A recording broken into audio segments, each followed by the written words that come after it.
HUDA ಕೇಸ್ನಲ್ಲಿ ಕುಮಾರ್ ನಾಯಕ್ ಸಂಸದ ಕುಮಾರ್ ನಾಯಕ್ ಅವರ ಕರ್ತವ್ಯ ಲೋಪಕ್ಕೆ ಸಂಬಂಧಪಟ್ಟಂತೆ ನಾವು ಮಾಹಿತಿಯನ್ನು ಕೊಡ್ತಾ ಇದ್ವಿ.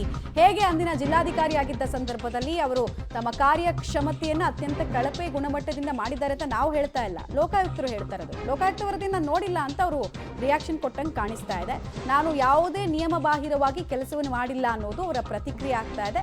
ಕಡತ ಪರಿಶೀಲನೆ ಮಾಡಿಯೇ ಪ್ರಕ್ರಿಯೆಯನ್ನು ಮಾಡಿದ್ದೀವಿ. ಕರ್ತವ್ಯ ಲೋಪ ಇದೆ ಅಂತ ವರದಿಯಲ್ಲಿದ್ದರೆ ಅದನ್ನು ನಾವು ಎದುರಿಸ್ತೇವೆ ಅಂತ ಕೂಡ ರಾಯಚೂರಿನಲ್ಲಿ ಸಂಸದ ಕುಮಾರ್ ನಾಯಕ್ ಸ್ಟೇಟ್ಮೆಂಟ್ ಅನ್ನು ಕೊಟ್ಟಿದ್ದಾರೆ. ಅವ್ರ ಪ್ರಕಾರ ಅವರು ತುಂಬಾ ಚೆನ್ನಾಗಿ ಕೆಲಸ ಮಾಡಿದ್ದಾರೆ, ಅದ್ಭುತ ಅಮೋಘ ಕೆಲಸ ಮಾಡಿದ್ದಾರೆ. ಬಟ್ ಲೋಕಾಯುಕ್ತರದವರು ಯಾಕೆ ಈ ಥರದ ವರದಿ ಕೊಟ್ಟಿದ್ದಾರೆ ಅನ್ನೋದು ಗೊತ್ತಿಲ್ಲ ಅಂತ ಅವ್ರು ಹೇಳ್ತಾ ಇದ್ದಾರೆ. ಮುಗ್ಧತೆಯನ್ನು ಪ್ರದರ್ಶನ ಮಾಡ್ತಾ ಇದ್ದಾರೆ. ಬಟ್ ಅಗೇನ್ ಇಲ್ಲಿ ಶಿಫಾರಸುಗಳನ್ನು ಸರ್ಕಾರ ಹೆಂಗೆ ನೋಡುತ್ತೆ ಅನ್ನೋದು ಪ್ರಶ್ನಾರ್ಥಕ ಚಿಹ್ನೆ ಅಡಿ ಬರುತ್ತೆ. ಕುಮಾರ್ ನಾಯಕ್ ಅವರು ಲೋಕಾಯುಕ್ತ ಅಧಿಕಾರಿಗಳ ರಿಪೋರ್ಟ್ನಲ್ಲಿ ಇವರ ಕಾರ್ಯವೈಖರಿ ಬಗ್ಗೆ ಹಲವು ಆರೋಪಗಳನ್ನು ಹೊರಿಸಿ ತನಿಖೆಯನ್ನು ಮಾಡಿದ್ದಾರೆ ಮತ್ತು ಇವರ ವಿರುದ್ಧ ಕ್ರಮ ಆಗಬೇಕು ಅಂತ ಕೂಡ ಶಿಫಾರಸನ್ನು ಮಾಡಿದ್ದಾರೆ. ಈ ಬೆನ್ನಲ್ಲೇ ಕುಮಾರ್ ನಾಯಕ್ ಕಡೆಯಿಂದ ಸಿಗ್ತಾ ಇರುವಂತಹ ರಿಯಾಕ್ಷನ್ ಇದು. ಒಂದು ರಿಪೋರ್ಟನ್ನು ನಾನು ಗಮನಿಸಿಲ್ಲ, ನನ್ನ ಕಾಲದಲ್ಲಿ ನಾನು DC ಆಗಿದ್ದಾಗ ನನ್ನ ಕೆಲಸನ ಚೆನ್ನಾಗೇ ನಾನು ಮಾಡಿದ್ದೀನಿ ಅಂತ ಹೇಳ್ತಾ ಇರೋದು. ಬಟ್ ಇವ್ರ ಮೇಲೆ ಗಂಭೀರ ಆರೋಪ ಏನು ಅಂತ ಕೇಳಿದ್ರೆ, ಸ್ಪಾಟೇ ವಿಸಿಟ್ ಮಾಡಿದೆ ಕನ್ವರ್ಷನ್ಗೆ ಹೂ ಅಂದಿರೋದು, ಸ್ಪಾಟೇ ವಿಸಿಟ್ ಮಾಡದೆ ನಕ್ಷೆಯನ್ನು ಕೊಟ್ಟಿರೋದು.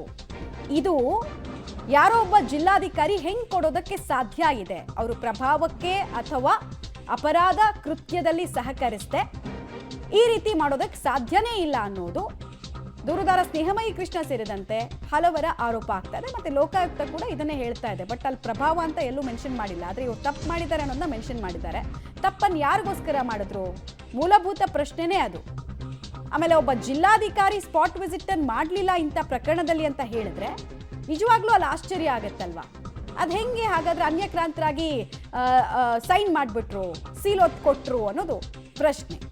ಒಂದೇ ಕೆಲಸ ಸರಿಯಾಗಿ ನಿಭಾಯಿಸಿಲ್ಲ ಅಥವಾ ಯಾರಾದರೂ ಒತ್ತಡವನ್ನು ಹಾಕಿರೋದು.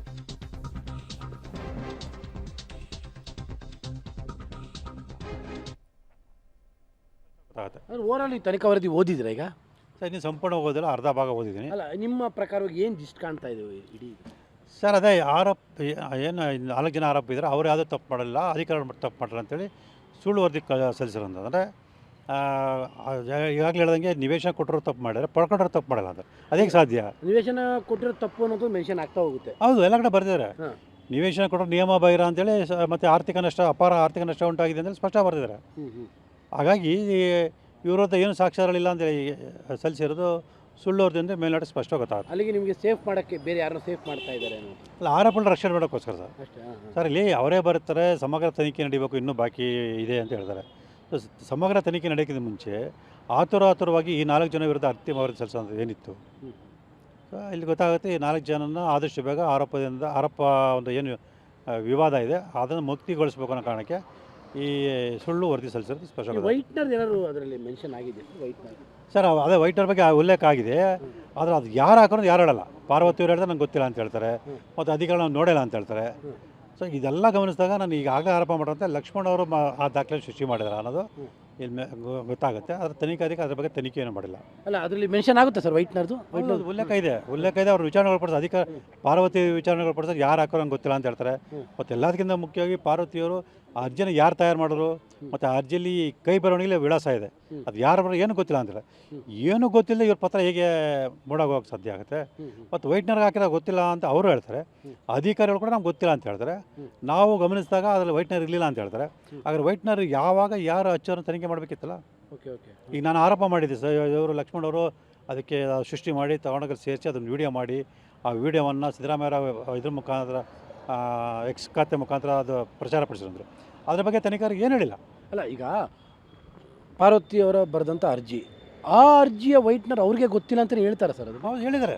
ಅವ್ರು ಹೇಳಿಕೆ ನಂಗೆ ಗೊತ್ತಿಲ್ಲ ಅಂತ ಹೇಳ್ತಾರೆ ಸರ್. ಮತ್ತು ಇನ್ನೊಂದೇನೆಂದರೆ, ನೀವು ಅಲ್ಲಿ ಅರ್ಜಿ ಗಮನಿಸಬೇಕು, ಅರ್ಜಿಲಿ ಎಲ್ಲ ಟೈಪ್ ಮಾಡಿರೋದು, ಅದ್ರ ವಿಳಾಸ ಅವ್ರದ್ದು ಹೆಸರು ವಿಳಾಸ ಮಾತ್ರ ಕೈಲಿ ಬರೆದಿರೋದು. ಯಾಕೆ? ಮತ್ತು ಯಾರು ತಗೊಂಡು ಕೊಟ್ಟರು ಅಂತ ಗೊತ್ತಿಲ್ಲ ಅಂದರೆ, ಮತ್ತು ಅಧಿಕಾರಿಗಳು ಹೇಳ್ತಾರೆ ಯಾರು ತಂದು ಕೊಟ್ಟರು ಗೊತ್ತಿಲ್ಲ ಅಂತ ಹೇಳ್ತಾರೆ. ಹಾಗಾದ್ರೆ ಅವ್ರಿಗೂ ಗೊತ್ತಿಲ್ಲ, ಇವ್ರಿಗೂ ಗೊತ್ತಿಲ್ಲ, ಮಧ್ಯದಲ್ಲಿ ಯಾರು ಕೆಲಸ ಮಾಡಿದ್ದಾರೆ? ಅದೇ ಅರ್ಜಿ ಅದೇ ಹಾರ್ಕೊಂಡು ಬಿಡೋಕೆ ಬಂದ್ಬಿಡ್ತಾರೆ ಅಧಿಕಾರಿಗಳು.